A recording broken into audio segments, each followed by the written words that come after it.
Assalamualaikum warahmatullahi wabarakatuh. Alhamdulillah, para pecinta sejarah Indonesia masih setia hadir menyimak kisah sejarah ini. Sebelum menyimak video ini, jika kalian cinta sejarah Nusantara, silakan kalian support kami dengan cara subscribe dan klik tanda loncengnya. Selamat menyimak kisah sejarah ini.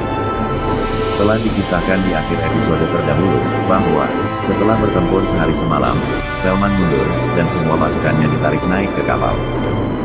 Spellman memutuskan untuk beraliansi dengan pasukan Raja Buton, Ternate, dan Bone, untuk melawan pasukan Sultan Hasanuddin.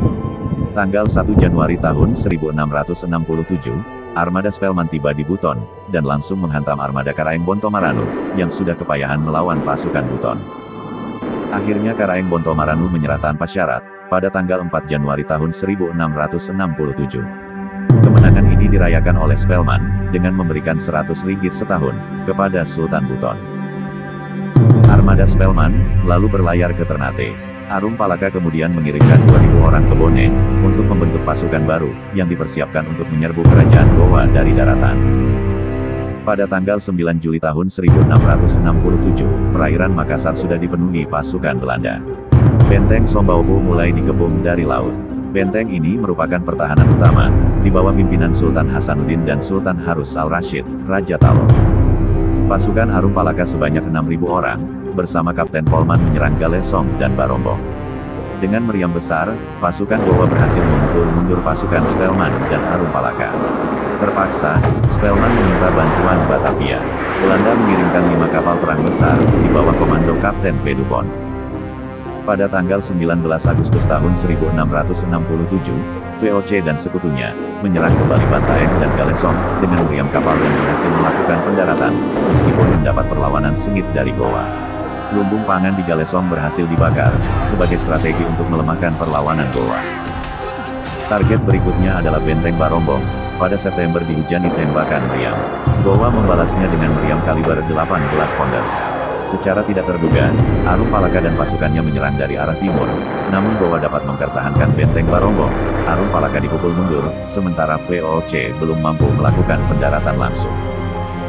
Pada tanggal 3 September tahun 1667, armada VOC dan Bone berhasil mendarat di Batu-Batu, selatan Benteng Barombong. Kemudian membuat tanggul pertahanan, dari Barombong di selatan, hingga Talo di utara. VOC dan Bone berhasil mendaratkan pasukannya di Sungai Aeng. Belanda membuat daerah konsentrasi, agar pasukan berikutnya dimudahkan untuk mendarat. Pasukan Gowa Talo terus mengamati pergerakan pasukan Arum Palaka, yang memimpin penyerangan pos pantai kerajaan Gowa. Pada tanggal 17 September tahun 1667, peperangan berlanjut, VOC dan Bone terus menyerang, namun pertahanan Gowa tetap kokoh.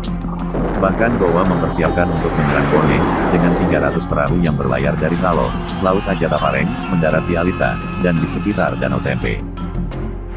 Jelas ini menimbulkan kegelisahan bagi pasukan Bone, yang hilang ketika mendengar berita bahwa, pasukan Gowa hanya berjumlah 1.000 orang, yang akan dipimpin oleh Karaeng Garasi. Spellman menempatkan armadanya di Talo, untuk mencegah pasukan Gowa. Tanggal 22 Oktober tahun 1667, armada Spellman dan Dupont mengepung rapat pantai Makassar. Dengan meriam besar, pasukan Spellman didaratkan di Galesong, dibantu pasukan Arum Palaka. Sombaopu dikepung dari laut maupun darat. Di darat, pasukan Gowa bertempur melawan pasukan-pasukan Bone, Ternate, Buton, dan Maluku. Pertempuran yang disesalkan oleh Sultan Hasanuddin. Di kedua belah pihak jatuh banyak korban. Korban bangsa sendiri yang diadu oleh penjajah, ucapnya. Dalam pertempuran pada tanggal 26 Oktober tahun 1667, pasukan VOC berhasil memukul mundur pasukan Makassar, hingga mendekati Benteng Sombaopu. Hal itu menimbulkan kegusaran pada pasukan Makassar, yang berada pada sejumlah benteng pertahanan, hingga mengundurkan diri ke Benteng Sombaopu, yang merupakan benteng utama untuk mempertahankannya. Inilah saat yang tepat, untuk menawarkan perundingan, daripada melancarkan serangan atas Benteng Sombaopu. Akhirnya, Spellman mengirim sepucuk surat, yang isinya menawarkan perundingan pada tanggal 29 Oktober tahun 1667. Dalam surat balasan Sultan Hasanuddin diusulkan, gencatan senjata selama 3 hari, untuk memikirkan tentang rencana perdamaian, dan permintaan gencatan senjata itu dikabulkan. Kemenangan Spellman dengan bantuan sekutunya, Bone, Sopeng, Mandar, dan Luwu, Disambut dengan gembira oleh Batavia, mereka berkeliling kanal-kanal di Batavia, di atas perahu-perahu yang dihias. Tidak demikian, keadaan yang dialami oleh Spelman dan kawan-kawan di Makassar. Spelman dalam suratnya pada tanggal 5 November tahun 1667, memberikan laporan kepada atasannya tentang keadaan dan semangat anak buahnya. Spelman melaporkan ke Batavia bahwa, pasukannya sudah sangat payah, semangat tempurnya merosot.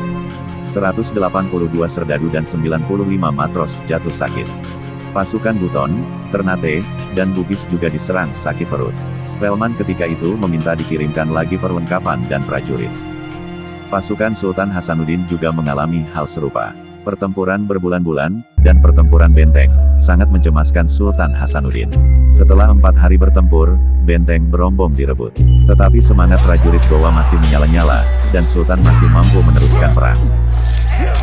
Tetapi Sultan Hasanuddin adalah seorang yang bijaksana. Beliau merasa sedih, karena harus berperang melawan keluarganya sendiri, bangsanya sendiri. Arum Palaka telah dianggap seperti saudara kandung sendiri. Perundingan mulai dilaksanakan pada tanggal 13 November tahun 1667, di Kampung Bungaya, dekat Barombong. Dalam perundingan, Sultan Hasanuddin menggunakan serangan penerjemah dan dialog. Namun hal itu dipandang berlarut-larut, sehingga Spelman mengajukan menggunakan bahasa Melayu atau bahasa Portugis, karena umumnya, para penguasa dan bangsawan mengerti dua bahasa itu. Akhirnya, diputuskan menggunakan bahasa Portugis. Juru bicara pihak kerajaan Makassar adalah Karaeng Karundung, dan di pihak VOC tampil Spelman. Spelman mengawali dengan mengajukan 26 butir tuntutan kepada pihak penguasa kerajaan Makassar. Ketika tuntutan itu dibacakan, para utusan Makassar terlihat gempar karena sangat memberatkan.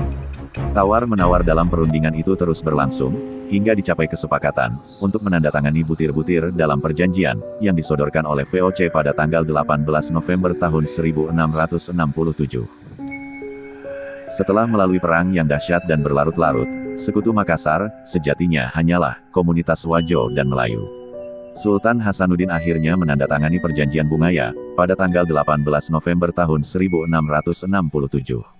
Perjanjian itu mewajibkan Makassar membongkar sebagian besar benteng, menyerahkan seluruh perdagangan rempah, menghentikan semua impor dari sumber-sumber lain selain VOC.